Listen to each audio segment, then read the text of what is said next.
friends, Ben Ochart here. David F., one of my subscribers, asked, can we please see the tanks? He wanted a short video covering every tank. So here you have it, David. Every tank, every fish. Enjoy. So let's start here in the 100. I have 3 Buccochromis nodotaenias. There's one of them. And I also have a beautiful deep water, a Placidochromis deep water Electra. Just a beautiful hap. You can see the coloration on them. Very unique coloration. I also have what's called a Tanzania, or a star sapphire. And they can get pretty large, just like the white lips. They can get up to about 10 inches. This one's starting to get his silver chips. I have a beautiful flavescent in here. You can see him there crowding up with everybody. This tank recently became more crowded when I moved over fish from the 60-gallon grow-out. A good number of them, including the Placidochromis gazelles. And that is supposed to be a electric blue that came over from the 60. Obviously taking a long time to color up. Another Buccochromis. And back here I have a turquoise hap. There are about 3 of them in here.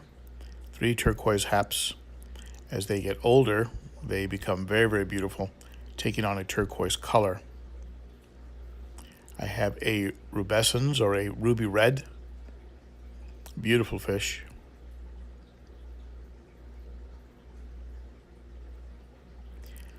I have a few power heads going right now. You'll notice the fish getting blown around a little bit. And they're on timers, and what they do is they help keep the black substrate relatively clean. I have a Autopharynx, a type of Autopharynx back here. I believe it's an ovatus. It is not a tetrastigma, even though he does have the spots that are similar. Here's the Mdoka white lips, probably the star of this tank. Beautiful fish. Love the shade of blue on the Mdoka white lips. Like the Tanzania, it's a very rich blue. I also have a blue neon that you can see right there. Beautiful fish, blue neon. Just starting to color up and already very, very impressive. And I also have an unusual fish called a Flametail Mdoka orange. He will have an orange belly and flametail once he colors up, but that'll take a while. I also have a Malawi Gar in here. Once he gets larger, he's probably going to have to go into the 150. He will put on a lot of size. I believe I pretty much got everybody in here, including los tres amigos, which are my 3 clown loaches. I also have a albino bushy nose that likes to hide in the plants and wedge himself between rocks. This aquarium happens to be filtered by an FX6, and it's doing a good job handling the large bioload that I have in this tank currently. As long as I have power heads moving detritus. There's the bushy nose, an albino bushy nose.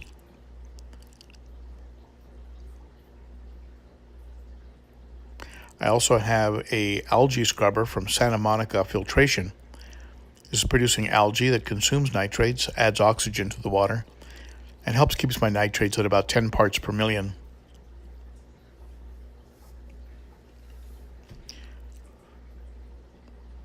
So I believe I got everybody. Sorry about the glare there. I'm filming during the day. Here's the 60-gallon grow out, or what's commonly called the hashtag Juvie Hap Nation.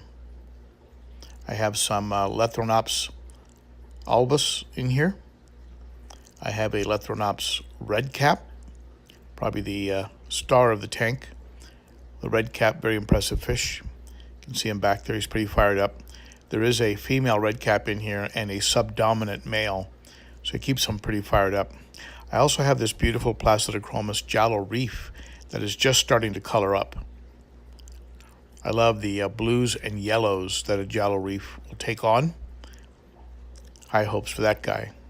This tank is being filtered by a Marineland Emperor 400 dual bio wheel. It moves a lot of water and is packed full of media, sponge-filled bioballs and pinky floss and things of this nature. I also have two Sun 302s that have been running for about 4 years flawlessly, quiet and strong, no issues whatsoever. Those are Sun 302s. I'm not even sure they even make those anymore. It was a pretty small canister. So the 60 is directly across from the 100.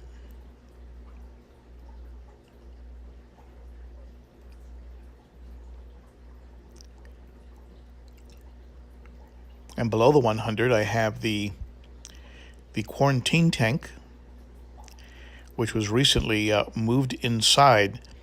I used to have it outside by the garage, but the temperatures averaging between 95 and 105 were just too much to be able to keep fish out there. So I refilled the tank inside, and I currently have an OB with a nice blue face, a red shoulder, and there's a strawberry cichlid that's hiding underneath that rock.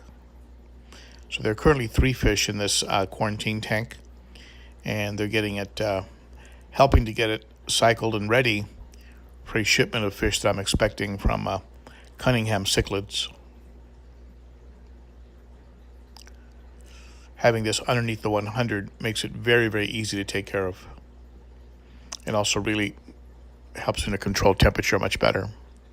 Here's the 150, also an acrylic tank just like the 100.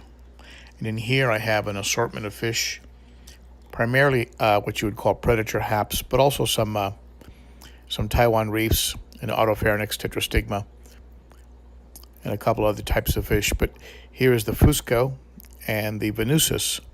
These 2 fish pretty much run the show, with the Venusus in charge and the Fusco second in command. I have a polystigma and a beautiful Placidochromis johnsoni.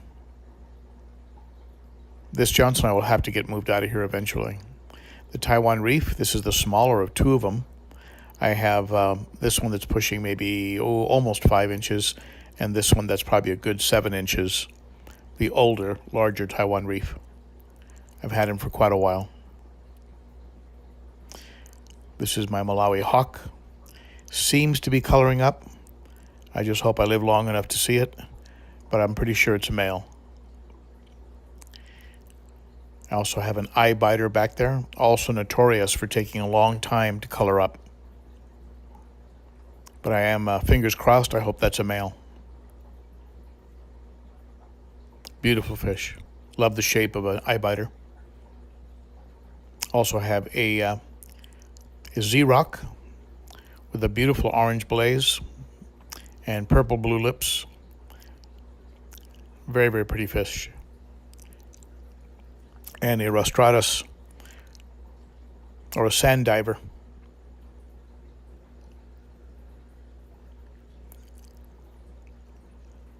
As I mentioned earlier, I do have an Autopharynx tetrastigma in here.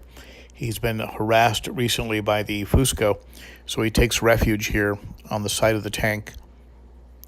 I'm not too worried about him, though, because he does come out and eat, and when he eats like a pig, and he doesn't seem to have any real damage in his bodies, or on his body or on his fins, but he is getting a bit of harassment. This tank is being filtered by a Sun 704B that is stuffed entirely with sponges. This is strictly a mechanical filter. Then we have a good size sump. It has 3 separate chambers. The one on the far right is stuffed with media, and the one in the middle has plants and an algae scrubber to help consume nitrates. And the chamber on the left really is just the pump, a Rio 34 HF, which pumps out about 1,900. It's rated at 1,900 gallons per hour. Probably a lot less when you add in the length of the hose, that type of thing. But between the Sun and that sump system, we have a very, very healthy environment. I also have in this tank a pleco. A pleco that has no fear. He hangs out right in the middle of all the cichlids. Nobody bothers him. And he's constantly working the decor, keeping it nice and clean. And if you listen closely, this is the sound.